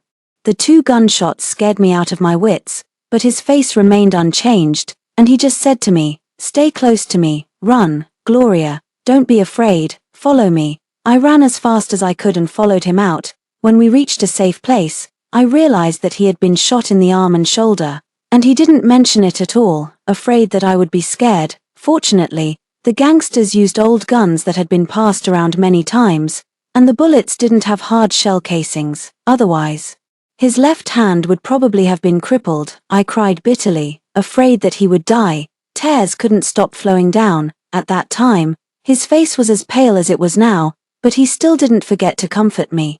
"Stop crying, you look so ugly, like a little tabby cat." Now, it was probably impossible to go back to that time. I didn't want to be controlled by past emotions anymore. I looked at him and said, "I remember that on the day we got divorced, you said that you would agree to any request I had in the future." Donald's face changed, and he tried to stop me, but it was too late. "I want you to never appear in front of me again in the future." I said this sentence twice, each time more seriously, each time more resolutely. After saying that, I leaned against Julius and said softly, "Donald, I'm going to give it a try with someone else. Don't come to find me again. I'm going to start a new life." In an instant, it was as if the earth was shaking and the mountains were crumbling, and everything was being destroyed. At this moment, Donald was like a vulnerable city ravaged by a typhoon. When he blinked, a tear actually fell. He opened his mouth, and I could only vaguely hear a few words. "Don't do this, don't treat me like this, Gloria." He gave up everything and sacrificed Donald's company, just to beg for my forgiveness and take me home, but I was holding someone else's hand and telling him that I was going to start a new life. I didn't look at him anymore and turned around with Julius and left. I knew that he had always been gambling on my soft heart, both when we got divorced and when he had an episode of his illness. But what had I done wrong, to be treated like this by him? I was unwilling, and I hated him. I hated that he had treated me so well in the past, and I hated that he had destroyed everything now. Donald fell ill. He was originally stubborn. His extreme mental illness was triggered by me and relapsed. He was in a daze all day long, and it had become so serious that he couldn't eat on his own. He could only rely on those cold medical devices to maintain his vital signs. Donald's company was also in chaos. Guangting took the opportunity to acquire a lot of shares and became the second largest shareholder, second only to Donald. I heard that after Donald's father learned about it, he couldn't hold on and was sent to the emergency room. Both father and son were seriously ill. If no one stepped in, Donald's company was likely to go bankrupt. In the end, it was Monica who begged in front of my father.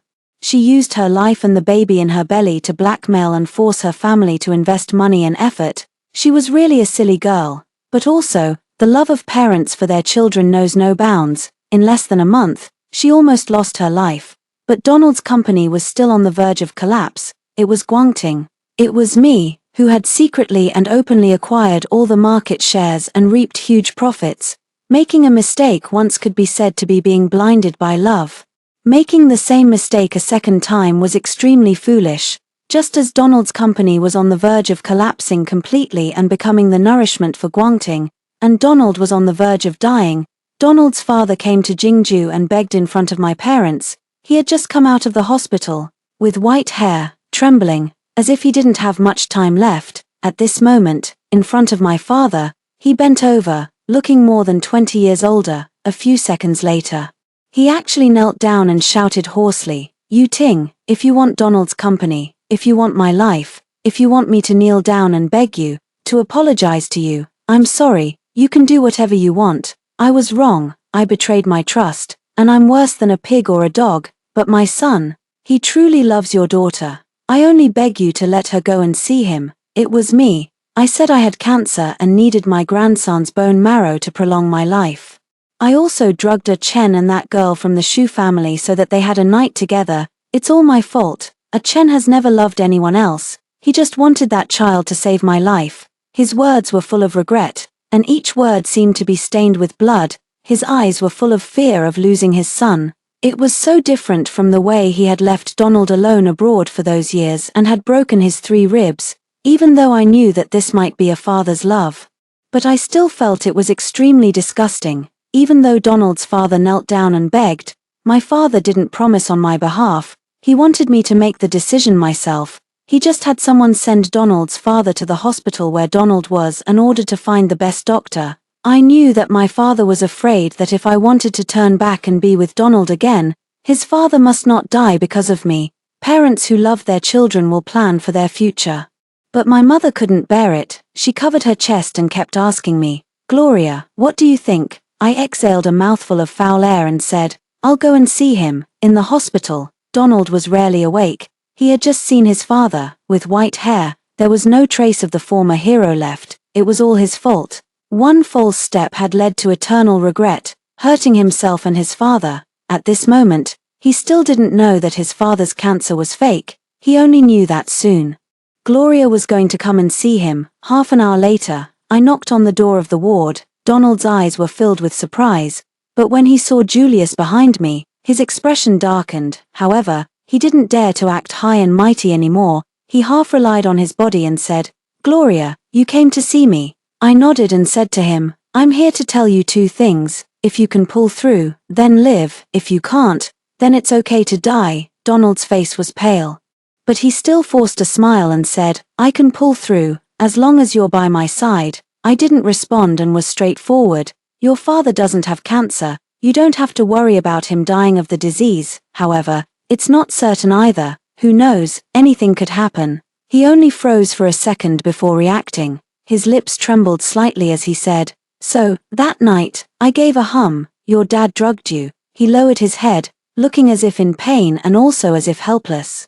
I continued, "Fortunately, your dad doesn't have cancer. Even if he did, Monica's child couldn't save him.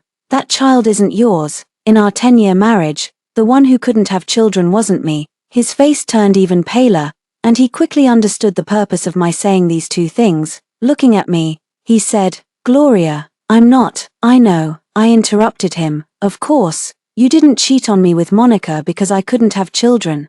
You were just set up by your father and believed him. You wanted to keep the bone marrow to save him. But, Donald, I don't believe you're really that stupid. So stupid that you would believe your father when he said he had cancer." I looked up at him. "You wanted to save your father, but you also wanted a child of your own. Even if you don't admit it, I know you too well. You didn't check and confirm whether your father really had cancer because you wanted to take this opportunity to keep this child. You were letting things take their course. You were waiting for the child to be born and make me accept it. After all, in your heart, I couldn't have children, right? Donald, you not only betrayed me in our marriage, but you also insulted my intelligence, despised my personality, and even let down my love for you. So, my divorce from you wasn't out of pique. I was serious. Do you understand? I didn't expect that." As soon as I finished speaking, Donald fainted. Within half an hour, he was issued a critical condition notice twice. I stood outside the ICU with a frown, looking at Julius who had come with me. A flash of inspiration hit me, and I asked, "You're an expert in psychology. What do you think?" He nodded. "It's true, mental illnesses are the most difficult to treat. If the patient has no will to live, their organs will soon die. There have been many previous cases in clinical trials. What you just said was enough to make him lose all hope and want to die immediately. I came here just to help you see if it was real or not. I think he might be dying soon." I was silent for a few seconds and then asked, He shook his head. "It doesn't count, it's not even manslaughter." I gave an O and didn't say anything more. I just thought that Julius was really good at understanding people's minds. Another hour passed. Donald was finally saved. The doctor said, "Mr. Lou has a very low will to live. It's hard to say how much he will recover in the future." I have to admit that, in fact, only at this moment, most of the hatred in my heart truly disappeared. And at this moment, hearing the doctor say that Donald had a very low will to live, I finally let go of it all. Forget it, let's just let go of myself and him as well. After that day, I never went to the hospital again. Never seeing each other again might be the best ending for me and Donald. As for his illness, there are professional doctors and psychologists to treat it. We are no longer 17 years old. And we are no longer in a foreign country like Los Angeles. He doesn't have to protect me anymore, and I don't have to shed tears for him either. Later, I heard from others. Donald's father didn't make it after all and passed away from illness, and Donald finally became a bit more sober because of his father's death. After returning to Hong Kong City, He sold Donald's company and went to Los Angeles. As for Monica, not only did she not wait for the wedding, but she also had a miscarriage and was left with lifelong illnesses. Only after the Shu family was dragged down did she start to regret it. And all these things have nothing to do with me anymore. In the blink of an eye, it was February, and the Spring Festival was approaching. Jingju was filled with the atmosphere of the new year everywhere. Although I grew up here, when I think about it, I haven't really walked around this city properly for more than 10 years, so I suggested going for a walk around. However, my parents had been in Jingju for a long time. One of them waved their hand and refused, saying, "Not interested." The other pushed me and said, "Ask Julius to accompany you." I was just thinking that it was better to forget it. If really necessary, I could just go for a walk by myself. But I didn't expect that Julius had already received an order from my mother and was waiting downstairs in Wangjing the next day. During those days, we went to many places. Most of them were all kinds of alleys. Everywhere was filled with the unique relaxation and leisure of Jingju. The 100-year-old Chinese ash trees on both sides of the alleys swayed their golden leaves, and all that could be seen were the saihadolas with blue bricks and black tiles. There were grandpas carrying bird cages, humming and singing Beijing operas. Walking through, there was a red persimmon tree planted by an unknown family. The tree was full of heart-shaped persimmons that looked like little lanterns. They were plump, and no one picked them. They were left for the birds flying in the air to peck at. With a splat, they would fall to the ground. In Hong Kong City, every inch of land is precious. Even on the peak of Victoria, there is no trace of leisure. Everyone is rushing forward and has forgotten the path they came from. I was so fascinated by that persimmon tree that I didn't come to my senses until Julius told me to wait and said he would be right back. I gave a hum and told him to do as he pleased, and I walked slowly, waiting for him and continuing to look around. A few minutes later, Julius held a simple bouquet made of persimmons and handed it to me. The fragrant smell of the fruit mixed with the smell of stir-fried peanuts wafted over. On it, there was also a piece of square white paper with the words, "Good things happen." I raised my eyebrows and showed some surprise. "Did you pick them from someone else's house?" He nodded. "I saw you looking at it for a long time, so I went to find that family. When they heard that I wanted to give it to a girl, they were very happy. They used a long pole to cut quite a few down. The peanuts were also freshly stir-fried. They smell really good." I couldn't put it down and looked at it from all angles, saying, "This suits my taste much more than that bunch of Luotian flowers." After I said that, Julius paused. I also realized that I might have offended him and apologized, saying, "Sorry, I didn't mean that." He interrupted me and said, "Gloria, I know what you're worried about. Over the years, I wasn't really waiting for you.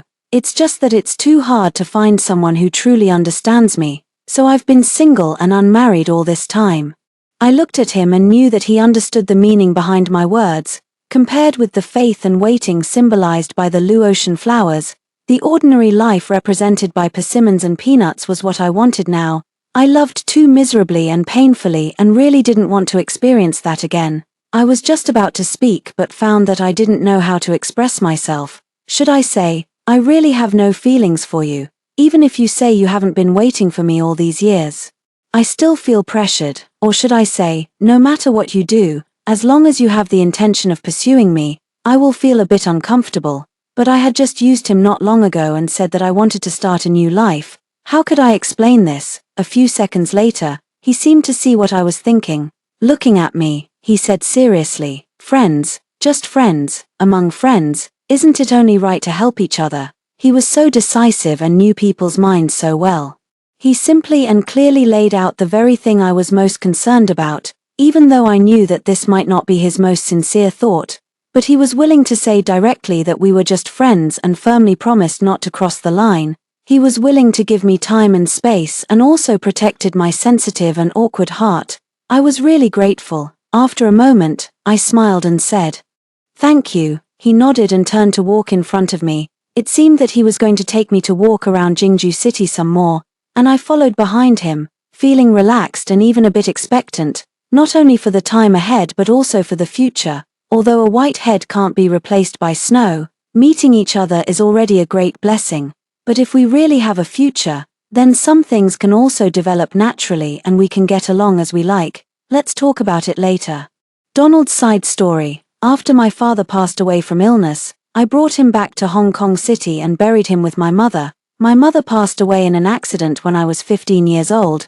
She left suddenly, causing my father to fall into great pain. Whenever he saw me, he would think of my mother, so he chose to send me abroad. I once thought, if I hadn't met Gloria 2 years later, would I have died in an accident just like my mother? Fortunately, I had Gloria, but then, I lost her.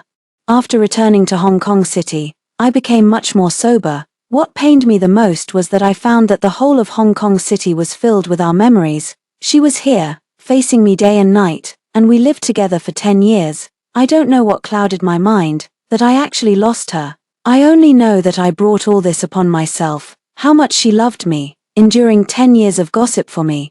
But I was actually greedy. When I had her, I still wanted a child of my own.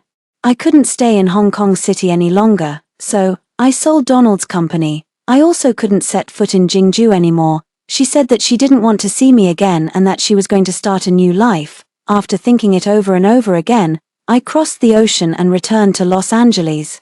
It seemed that only here was there something that could support me for the rest of my life. One day, I returned to the UCLA campus and sat under the big tree that we often went to for a long time. When I stood up, my feet were a bit numb. I hunched over to massage my calves. Suddenly, I saw a line of Chinese characters. It had been many years, but I could still vaguely make out what was written. At that moment, I was in so much pain that I could hardly straighten up. I coughed for a long time until I coughed up a dark black blood clot before I could catch my breath. I knew that I didn't have much time left. I looked at that